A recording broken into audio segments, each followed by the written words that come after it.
ಈ ಮೂಲಕ ಎಲ್ಲ ಪಾಲಕ ಮಿತ್ರರಿಗೆ, ನನ್ನ ಸ್ನೇಹಿತರಿಗೆ ತಿಳಿಸುವುದೆಂದರೆ, Dheeraj public school, Dheeraj coaching classes ಇವತ್ತಿಗೆ 18 ವರ್ಷಗಳನ್ನು ಪೂರೈಸಿದೆ. ಪ್ರತಿ ವರ್ಷವೂ ಕೂಡ ಬೇರೆ ಬೇರೆ ಜಿಲ್ಲೆಗಳಿಂದ ನಮ್ಮ ಶಾಲೆಗೆ, ನಮ್ಮ ಸಂಸ್ಥೆಗೆ ಸುಮಾರು 400ರಿಂದ 500 ಮಕ್ಕಳು ಬರ್ತಾ ಇರ್ತಾರೆ. ಸೊ ಅವರನ್ನು ಪ್ರತಿ ವರ್ಷವೂ ಕೂಡ ಅವ್ರಿಗೆ ಟ್ರೈನ್ ಮಾಡ್ತಾ ಇರ್ತೀವಿ. ಮುಂಜಾನೆಯಿಂದ 6 ಗಂಟೆಯಿಂದ 1 ಮಟ್ಟ ಕ್ಲಾಸ್ ಇರ್ತದೆ, ಮತ್ತು ಅದೇ ಕ್ಲಾಸ್ ಸಾಯಂಕಾಲ 4ರಿಂದ 10 ಮಟ್ಟ ರಿವಿಷನ್ ಇರ್ತದೆ. ಸೊ ನಾನು ಧೀರಜ್ ರಾಠೋಡ್, ಈ ಶಾಲೆಯ ಸಂಸ್ಥಾಪಕ. ನಾನು ತಗೊಳ್ಳೋಂಥ ವಿಷಯ ಸೈನ್ಸ್. ಆಮೇಲೆ ವಿನೋದ್ ಸರ್ ಗಣಿತದ, ನಮ್ಮ ಮೇಡಮ್ ಅವ್ರ ಪೂಜಾದ್ರಿ ಇಂಗ್ಲೀಷ್ ಅದ.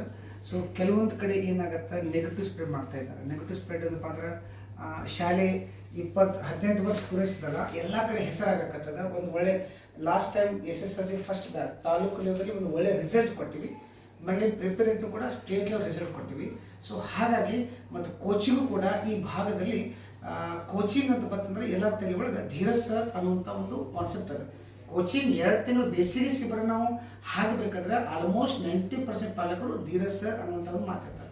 ಆದರೆ ಇತ್ತೀಚೆಗೆ ಏನು ಮಾಡಕತ್ತಾರ, ಶಾಲೆ ಭಾಳ ಉನ್ನತ ಲೆವೆಲ್ಗೆ ಬರ್ತಾ ಇದ್ರಿಂದ ಕೆಲವು ನೆಗೆಟಿವ್ ಸ್ಪ್ರೆಡ್ ಮಾಡ್ತಾ ಇದ್ದಾರೆ. ಏನು, ಧೀರಜ್ ಪಬ್ಲಿಕ್ ಶಾಲೆ ಧೀರಜ್ ಸರ್ ಇಲ್ಲ, ಅವ್ರು ಬೇರೆಯವ್ರಿಗೆ ಕೊಟ್ಟು ಬಿಟ್ಟಾರ. ಈ ಥರ ಊಹಾಪೋಹಗಳಿಗೆ ಪಾಲಕರು ಯಾರೂ ಕೂಡ ಕಿವಿ ಕೊಡಬೇಡ್ರಿ.